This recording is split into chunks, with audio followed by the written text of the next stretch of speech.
Montez, Montez, Jones, Joes.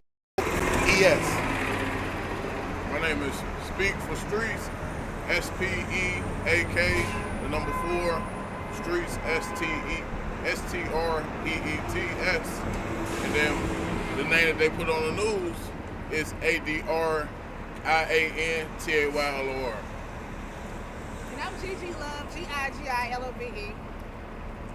And I'm Coach Bruce, BRUCE, Coach Bruce Lee, SWEENEY. So we was out here on a Saturday. There was a protest going on. I just arrived. I was there less than 10 minutes. Got out my car, came on the sidewalk. I crossed the street, came back. Police pulled up and they arrested me. I got wrongfully arrested out here on the sidewalk right here. I was out for less than 10 minutes, and they came and targeted me because they feel like that we are leaders out here, so they targeting all the leaders because they feel like since March 13th is coming, Breonna Taylor died on March 13th, it's the anniversary, they feel like they're going to target the leaders and come for the leaders and arrest us to make an example. So that's why I'm out here today, also with my brother, and I can let him explain. We was out here protesting on March, Saturday, and some of the cheerleaders were coming across the street to come into the convention center. And so with me and him, what we were doing was, yes, we were protesting, but we were still going over here helping some of the parents and the kids walk across the streets. But while we were doing that, we was coming across the street, the police was down a block away at the light. They were about a block away watching us. They said, "Hey, Mr. Jones," they already knew my name. The officers knew my name when they pulled up. They said, "We see your light blue jacket out there. We spotted you in the middle of the street, your light blue jacket. We coming to arrest you for what they call it, obstructing a highway, obstructing the streets or something charged like that." And so they pulled up and wrongfully arrested me for helping a parent and their kid walk across the street. That's why we out here. That's why we feel like we are, me and my brother, we are wrongfully arrested for that. And they are targeting us because they know that March 13th, the year of Breonna Taylor's death is coming. They know there's going to be a whole lot going on. They're trying to target everybody to get us off the streets and wrongfully arrest us out here that's protesting. Were just you two arrested, or were other people in your group arrested? This us two. And we familiar faces. Jason Downey got arrested earlier, but that was before I was even outside. Right. So we just got wrongfully arrested. When I asked them why am I getting arrested, they said misorderly conduct. They said I was in the street with my fist up. They don't have any cameras, any proof of me being in the street with my fist up. Then on top of on that note, they just kept saying that you charged with misorderly conduct. When I asked another officer, he said, "Oh, I don't know why you out here." Then another officer said, "You got your fist up." Another officer said that I was walking people across the street. That's why I got arrested. They don't really have a true story of why we got arrested. When they dropped their story off to WDRB, it was a vague statement of why I got arrested. So my thing is that we getting targeted out here because they know March 13th we gonna stand for Breonna Taylor and the people that got arrested. I mean, the people that got arrested, and also we gonna stand for the people that died. David McAtee died. George Floyd died. A lot of people got murdered out here in these streets, and they just gonna keep on targeting all the leaders that they can, or people they feel like there's familiar faces, or people they feel like they can control the crowd or whatever. And I feel like that's just wrong. That's wrong. Now, some protesters were yelling at the children. Were you all part of that at all? I wasn't a part of that at all. For a living, I work with kids for a living. I work with kids for a living, from babies to even young adults. I work for a living with kids. I don't come out my way to bully no kids or to mistreat kids, because what would that look like on me? I go in communities every day, every Saturday with Gigi to Park Hill on Saturdays feed kids, take them out to the gym, take them out here, take them out there. Different churches out here, they say these are church leaders. The church leaders can step up and tell the people that I'm for the kids. I mentor kids, I do whatever. I even mentor kids in Memphis, Tennessee. So my thing is for them to put that narrative on me or that stereotype on me like I did something out here, it's just wrong. I stepped out my car and got arrested for no reason. Almost spent 2 days in jail for no reason. And they still can't find a charge of what I did. But they just get me because they use this term. Oh, you tall, you stick out. Yeah. That's wrong. That's it. That's wrong. What are your thoughts on the protesters who were yelling at them? You take it. I felt like my thoughts on that, the people that was yelling, supposedly that was yelling at the kids or the parents, they weren't yelling at the kids or the parents. Let me tell you what happened. What happened was when the cops came and arrested me and him, they was yelling at the cops. And so they got the background of the people that was their anger, their emotion, their adrenaline rushing, they tired.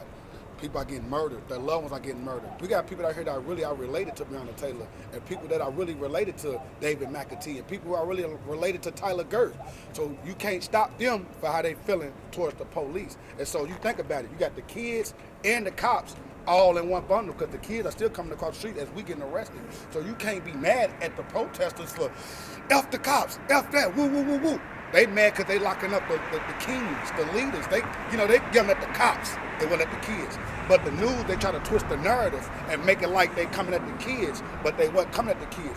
Why would we have our site coming down here to protest on some kids when we love the kids? Me and him both mentor kids. I got a foundation. My foundation is what? The kids are the what? Kids are the future. The kids are the future. So why would they try to twist that narrative to make it like that? Then they said we out here showing our junks and showing whatever. Where's that at? Why would I do that when I got locked up for obstructing the highway? So the narratives are just getting twisted. I guess they tired of us protesting. They know March 13th's arriving. So they just try to find any way to make the protest look bad. That's all it is. They just twisting the narrative. But we never did that. Our aim was never towards the kids. We love these kids. And we always gonna stand with the kids. We'll never be against the kids. Do you think it would have been as big of a deal if the cheerleading competition wouldn't have been going on? Because this is a big revitalization of downtown. It's a big thing right now. They want to get people back down here. They want to get all the people back down here. Do you think that's exactly what it is? They know that. See, what's going on is they see that it was a big event, and what the Mayor Fisher don't want, he don't want nobody to go into his pockets. It's like everything's about the money. It's about the revenue. Why they so mad? Because we came in here and we protested against the cheerleading competition, but we not went towards the kids.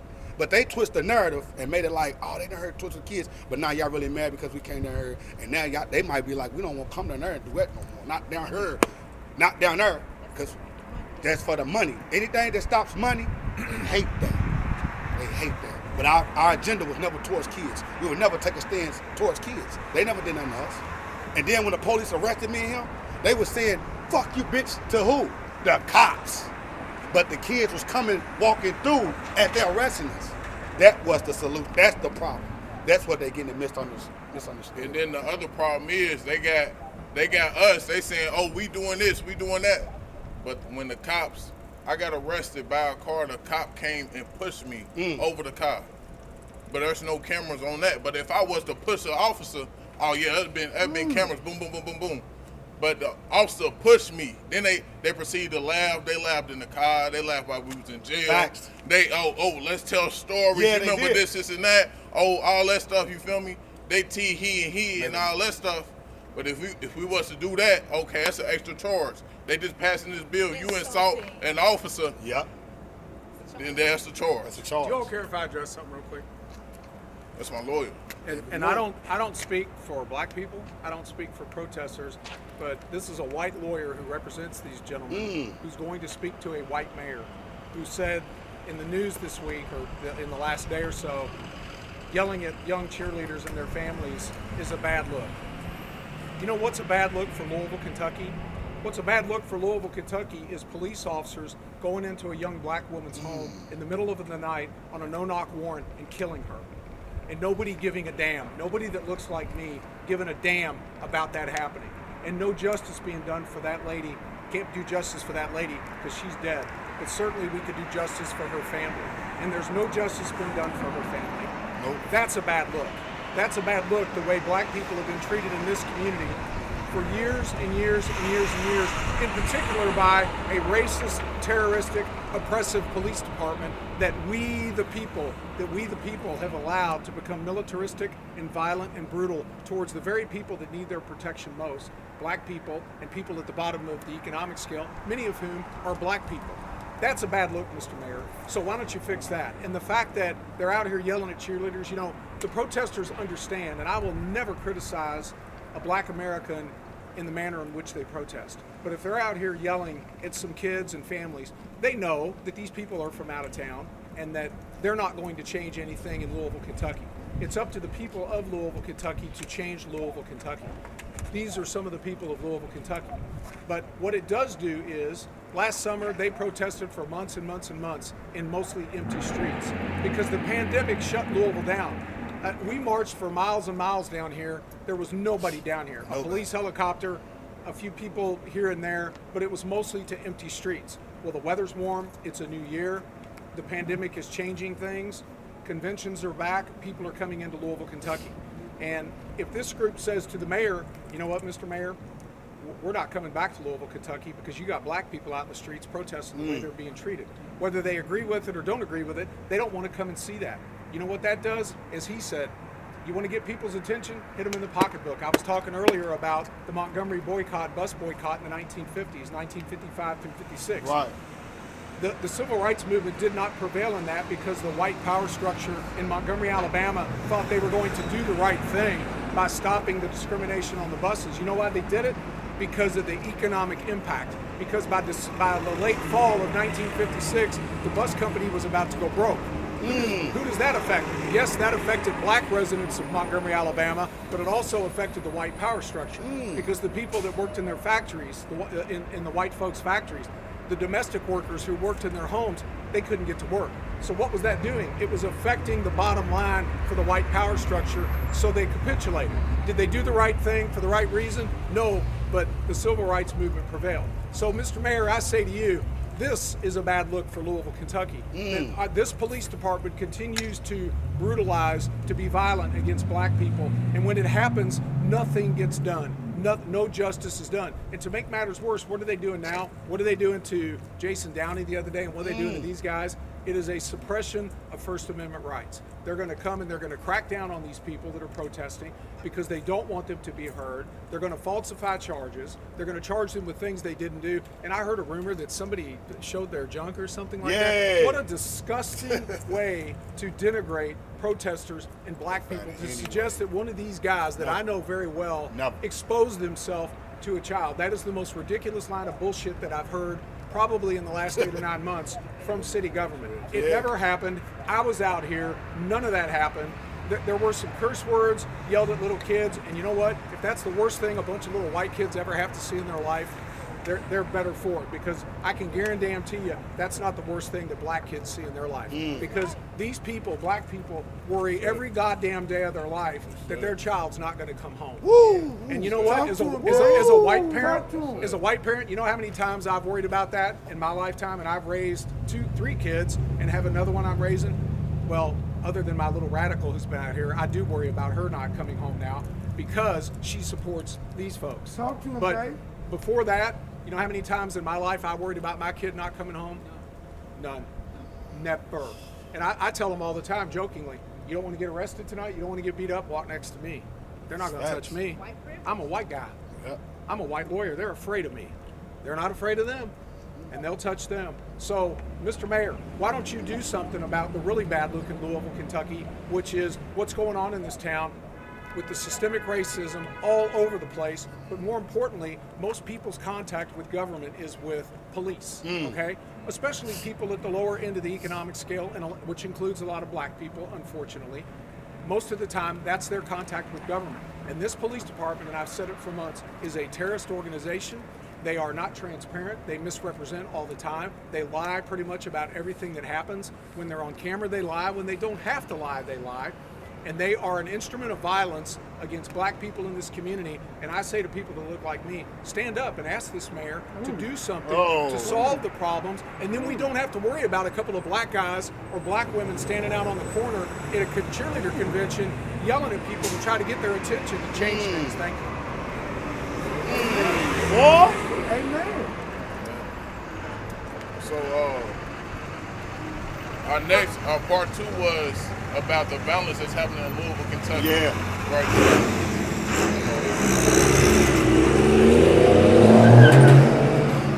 I can ask one more question, and I'll be sure anyone too. You said what? So, do you think that doing this during the competition, you didn't get work because you gave the attention now? You got their attention, you got the city's attention. Like, do you think that you're going to continue to do that type of thing? Yeah, I feel like we got the attention most definitely. You know what I'm saying? Bad publicity, good publicity, our publicity is putting the spotlight on the protesters, showing them what we still out here. We still ain't stopping. We ain't never stopping. So yes, most definitely, they got the attention. They need to see this. You know what I'm saying? Y'all down here on 4th and Jefferson. Why don't y'all go to 6th and Jefferson? Why don't y'all go down there? The memorial's right down a block, 2 blocks up. Y'all want to go down there and show love to Breonna Taylor Memorial? But y'all come and ignore that. We're going to ignore 6th and Jefferson. But we're going to come over here and, hey, cheerlead down here, hey. Happened yesterday, right in front of my face. Yes. So it goes to show you, like, they're trying to overlook us. They're trying to bury us. They're trying to make us look bad down here. You know what I'm saying? And we came down here to their home. Sometimes you got to come to people's homes to wake them up. Sometimes you got to go to their front door and wake them up. You know what I'm saying? Even in the weather of the storm, it might be bad or good, but we came down here. And now who to talk? They know they're talking about who? Us. And we want them to see this. We tired of losing our loved ones in the streets in poverty. You know what I'm saying? See how it is in poverty. That's all. That's it. So our part two to this whole to this conference is the balance in Louisville, Kentucky. And I got some people that's here from Louisville that's been helping with the balance. They sell Chris, Cheyenne, Maxwell, Twin, Bruce, Gigi, C-Tez, my OG on the bike over there. So what we trying to say today is we want people to stop the violence. We didn't lost a lot of people this year, even last year. You feel me? And we still losing. Right. You know, people just died yesterday. Somebody just died today. Officer and I don't know, a guy. Somebody's laying on the street by Target right now as we speak. Yep, as we speak. So what I'm saying is today we need to stop the violence. We need to stop the violence. We need to stop killing each other and come together. You feel me? A lot of people's moving into Louisville. A lot of people from different cities is moving in. We got to come together. You feel me? So I'm gonna let other people speak right now. Well, you can talk. Yeah, that's all good. We all definitely need to come together and stop the violence, but we also need to get in these neighborhoods, these high crime neighborhoods, grab these kids up and see what the problem is, build relationships with them, find out what's going on with them, so we can make the transformations. I work with boys between the ages of 8 to 13. I'm out here building relationships with them. I'm going into the neighborhoods, getting close to them, having outings with them, trying to educate them, trying to teach them about real life, how to, there's a better way, how to solve issues and all that. So we gotta do better as a community, as a people. I'm asking 5 black men to come and join me out here in these neighborhoods, get their attention, build relationships. Maybe that'll help. I mean, that's the only way we're gonna get it done. I'll say something quick. I feel like we need to go back to how it was back in the old days. I feel like we need to start having, what was that called? The Big Brothers? Was it the Big Brothers program? I think we need to have it. I think we need that again. I think we need to start, like she said, like Miss Gigi said, we need to start building more relationships and building more with you know what I'm saying, with the people that's down in the West End, East End. Yes, we need a voice, a powerful voice that can give back. Because I think they shine on the protests. They always talk about us negativity. They always talk about the bad things that we do. But they'll never talk about the work and the good and the positivity that we do. We just had a march. Last week for Stop the Violence marches. We do Stop the Violence marches. And not only that, you got like certain individuals in the protest that go out and go and speak to the kids up Park Hill. That speak to the kids know what I'm saying, that's up in the West End or in the East End. So, but they never want to shine light on that. They always want to shine light on the negativity. And I don't understand that. Like, we do good things. You know what I'm saying? It ain't all about the bad. And I feel like we need a Big Brother program again. That's what I feel like. That's it. More programs. More programs. We need more programs and more resources. More funding. More money. More funding. We just seen Mayor Fisher walking down the street. I just left with Mayor Fisher. He could have walked down here and got in this, you know. And tell We him- need more funding. We need more We need to funding. send this check every month until this thing is gone. We need to send the check every month. Right. The coronavirus is over. That's for real. Because this is economic. People lose their house, their jobs, everything. Their way of life is destructive right now. Very destructive. And it's hurting everybody. So I have a 19-year-old in my Distinguished Gentleman program. He's looking for a job. He doesn't have a high school diploma. He doesn't have a GED. He has a felony. Okay? So I told him I was going to try my best to use my resources to get him a job. So I'm asking the community to help me work with him and get him a job so he can stop doing the crimes that he's into. That's all I'm asking. We asking the community to help with every youth that got a felony or that's trying to find their way in life. We asking the community to step up and go into their neighborhoods and find these kids or find these parents that's struggling and help them out. You feel me? If you see something, say something. That's it. If you see a crime, say something. It's not snitching. You feel me? We need to get the people that's not trying to do the work off the streets. You feel me? We need to get the real people that's doing real work on the streets. So that's about it. That's what wraps up the press conference. So if anybody else want to say Y'all got any something. questions? You guys want to say something? Chris want to say something? Go ahead, let him holler. Go ahead. I've been trying to get Chris to work with me. Go ahead, Help Chris. us What's up, respond. Boski? All right, look here. So, as far as violence in the city, we're gonna have to get out here, both our feet on the ground, and go ahead and literally grab the youth up. They're competing with drug dealers. They're competing with gangs. They're competing. These are things that come with hyper socialized spending, the look of, not having something, trying to attain something, and trying to keep up with the Joneses. So, me being in that predicament at one time in my life, like being a young black man and seeing somebody with so much, but they got it the wrong way, that's what we're competing with. You know what I'm saying?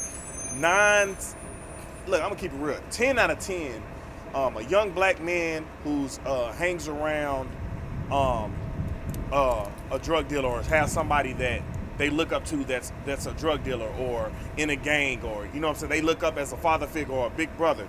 10 out of 10, they're not going to go get a 9-to-5. They're not. Because that's the physical interaction they have with, they're trying to get it the way he got it. See what I'm saying? If he's the biggest drug dealer, he got the Benz, he got the Corvettes, he got chains, he got money, the girls, that's who they're gonna flock to. Because that's what's important to them. We have to switch, get out here on all 10, grab them, and grab what's important to them, and switch their focus to what's better for them longevity-wise. These young guys that are out here joining these gangs, running around here shooting people, and their cars, like the criminalization is like at the highest it's ever been in private Louisville right now, okay? Ever. That's because they don't have focus. They don't have nobody else to grab them and be like, no, this way is destruction, this way is longevity, living, you know what I'm saying, purpose. You know what I'm saying? We got to grab these guys, switch their focus, give them an opportunity to sit down and collect themselves to actually think, what is my purpose? What do I love to do? What am I trying to do? We can talk education all day. Well, there's no point in even trying to push young guys into staying into school or education and stuff like that when 80% of multimillionaires don't have a high school diploma. All the white men that have the construction companies didn't go to high school. They didn't go to college. These are facts. You can look these numbers up. But we can't push these young kids into an education system that we know is messed up for us. You know what I'm saying? For us, I mean, you know what I'm saying, African American, blacks, whatever you want to call yourself. For us, the education system is not right. So Sally keeps trying to shovel them that way when we haven't tackled it yet. It's even more damaging. and will push them further to the side that we don't want them to go.